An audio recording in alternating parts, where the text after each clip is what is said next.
கண்டிப்பாக அவர் அழைக்க வேண்டும். அதுக்கான கடிதத்தை கொடுத்துருக்கோம். நம்ம பொறுத்திருந்து பார்ப்போம். சட்ட ரீதியாக அணுக போகிறதா இல்லை, பொறுத்திருந்து பார்ப்போம். டைம் இருக்குது. ஒன்று நேற்று கொடுத்துருக்கோம். இன்றைக்கி காலையில் திரும்பவும் சம்மந்தமாக சிங்கிள் லார்ஜஸ்ட் பார்ட்டியாக தமிழக வெற்றி கழகத்தை கண்டிப்பாக அழைக்க. நீங்கள் தான் கேட்டீங்களா சார், இல்லை அவங்களா கூப்பிட்டு அவங்கள? இல்லை, நாங்களாக இன்றைக்கி மறுபடியும் கொடுக்கப்பட்டிருக்கு. ஸோ அதுக்கப்புறம் அவர் முடிவை சொல்ல வேண்டிய டைம் இருக்குது. கண்டிப்பாக என்ன சட்டப்பூர்வமாக செய்யணுமோ அதை செய்வாங்கன்னு நினைக்கிறோம். ஒரு நாள் வெயிட் பண்ணுவோம். விசிகா கம்யூனிஸ்ட் இவங்களுடைய ஆதரவு கிடைச்சாலே ஆட்சி அமைக்கிறதுக்கு போதுமானது. ஸோ இந்த மூடிகளுடைய ஆதரவு கிடைக்குங்கிற நம்பிக்கை தேவைக்காக ரொம்ப இருக்குன்னு. இல்லை, அது கண்டிப்பாக எங்களுடைய ஆதரவுகளை கோரி இருக்கிறோம். கண்டிப்பாக அவங்களும் அதை ஆலோசிச்சுட்டு முடிவு சொல்லுவாங்க. சார், அதே மாதிரி ஐயுஎம்எல்க்கு வந்து அழைப்பு கொடுத்துருக்கீங்களா? அவங்க என்ன சொல்கிறாங்க? ஐயுஎம்எல்க்கு கண்டிப்பாக கொடுத்துருக்குறோம். நேர்லேயும் அழைப்பு கொடுக்கப்பட்டுள்ளது. கண்டிப்பாக அவங்கள என்ன சொல்கிறாங்க பார்ப்போம். வேற என்டிஏ கூட்டணியில் உள்ள ஏதாவது கட்சிகளுக்கு அழைப்பு ஏதாவது கொடுத்துருக்கீங்க? இல்லை, இது வரைக்கும் இல்லை.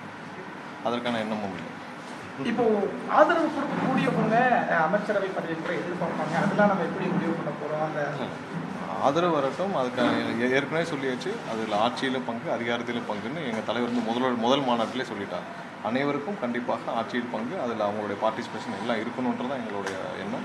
அதுதான் வந்து ஒரு ஜனநாயகத்திற்கு எல்லாருக்கும். ஏன்னா அவர்களுக்கும் ஒவ்வொரு கட்சிக்கும் அந்த கட்சியிற்கு பொதுமக்கள் வாக்களிச்சிருக்காங்க. அவங்களும் அவங்களுடைய கொள்கையை நிறைவேற்றுறதுக்கு ஆட்சியிலும் அதிகாரத்திலும் பங்கு இருந்தால் தான் அதை செய்ய முடியும். அதில் எங்களுடைய தலைவர் ஏற்கனவே வந்து முதல் மாநாட்டில் அதை சொல்லியிருக்கார்.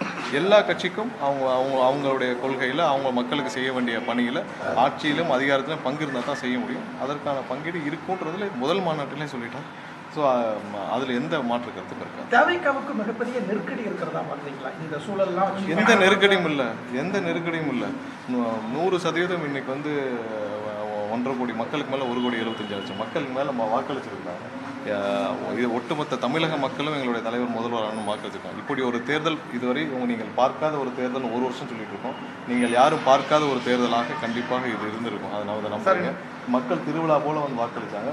மாற்றத்தை விரும்பி வாக்களிச்சாங்க. மக்கள் என்ன நினைச்சு வாக்களிச்சாங்களோ அது 100% நாங்கள் ஆளுநரை சந்திக்க வரும்போது எந்த போலீஸ் எஸ்கார்டுமே இல்லாமல் வந்தாங்க. திரும்ப போகும்போது அது வேண்டாம் ஒரே குழப்பம். இல்லை, கண்டிப்பாக அது எப்போவுமே அந்த இதனால் தேவையில்லாத பொதுமக்களுக்கு இடையூறுகள் வேண்டான்னு சொன்னால் எங்கள் தலைவர் தான் வேண்டான்னு சொல்லி நேற்று அந்த போலீஸும் அந்த எஸ்கார்டும் இதுவும் வேண்டான்னு எங்களுடைய தலைவர் எடுத்த முடிவு தான். தலைவர் தான் வேண்டான்னு சொல்லி. பாஜகவுடைய தலையீடு இருக்குன்னு திருமாவளவன் சொல்லியிருந்தாரு. தற்போதைய அரசியல் சூழல்ல தாவேக்கா அப்படி நினைக்கிறான் பாருங்க. எந்த சூழ்நிலையும் நீங்கள் பார்த்துருப்பீங்க என்ன நடந்துட்டு இருக்குன்னு.